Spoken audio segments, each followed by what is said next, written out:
Bonjour, je viens de lire dans Le Parisien un article sur un gars qui se fait éjecter du défilé des Gilets jaunes à Paris. Et surtout, j'ai lu des commentaires édifiants. Quelle haine des pauvres. Et ce sont les mêmes qui dénoncent la foule haineuse. Il faut dire qu'il n'a rien d'étonnant quand on a été élevé au biberon de BFM TV ou de C'est dans l'air. Pas étonnant aussi que certains gilets jaunes se sentent rejetés par les Parisiens, puisque l'un d'entre eux, le journal Le Parisien, encourage la haine en laissant de tels commentaires. Mais ce n'est pas le principal sujet du jour. C'est le piège dans lequel je suis tombé, et je ne suis pas le seul, c'est la réaction à la petite phrase du Jojo. Eh oui, pendant qu'on dénonce le mépris de Macron, et ce n'est pas nouveau, déjà candidat il le faisait, les courageux députés votaient la loi anti-casseurs. Bien sûr, la préoccupation de tous est de vivre en sécurité. Pour autant, faut-il faire des lois, certainement d'inspiration catholique, puisqu'elles punissent le péché par pensée, des lois qui remettent en cause les droits et les libertés.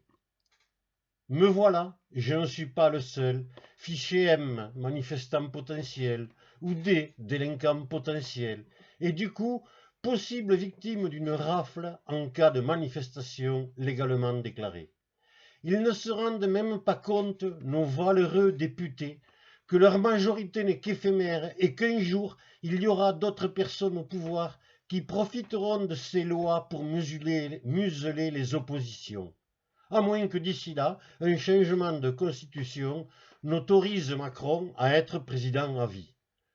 Que diraient les beaux esprits éditorialistes des plateaux parisiens si de telles lois étaient au Venezuela ou en Russie? Ils ne se rendent pas compte, nos courageux députés, que si ce sont des religieux qui prennent le pouvoir, on retournera à l'Inquisition. Supposons, mais ce n'est qu'une supposition, que le peuple, d'après la Constitution, ait le pouvoir de faire des lois et qu'il décrète une loi. Le peuple pourra arrêter et détenir préventivement tout député convoqué à l'Assemblée nationale pour voter une loi contraire aux intérêts du peuple. C'est-à-dire, le peuple supposerait que le député irait mal voter. Eh bien, c'est pareil. Les individus, appelés quand même citoyens, pourront être arrêtés avant une manifestation parce que le représentant de l'État suppose qu'il se comportera mal. Oui, maintenant, il va y avoir des fichiers administratifs pour classer les gens. Et pas besoin d'étoiles jaunes pour les distinguer, les réseaux sociaux se sont chargés du triage. Mais les atteintes aux libertés individuelles, sous prétexte de sécurité, ont commencé depuis longtemps, et que ce soit dans les méchantes mairies de droite ou les gentilles mairies socialistes. Combien de caméras de surveillance? Et l'opération Voisin Vigilant, les collaborateurs bénévoles de la police et des renseignements généraux.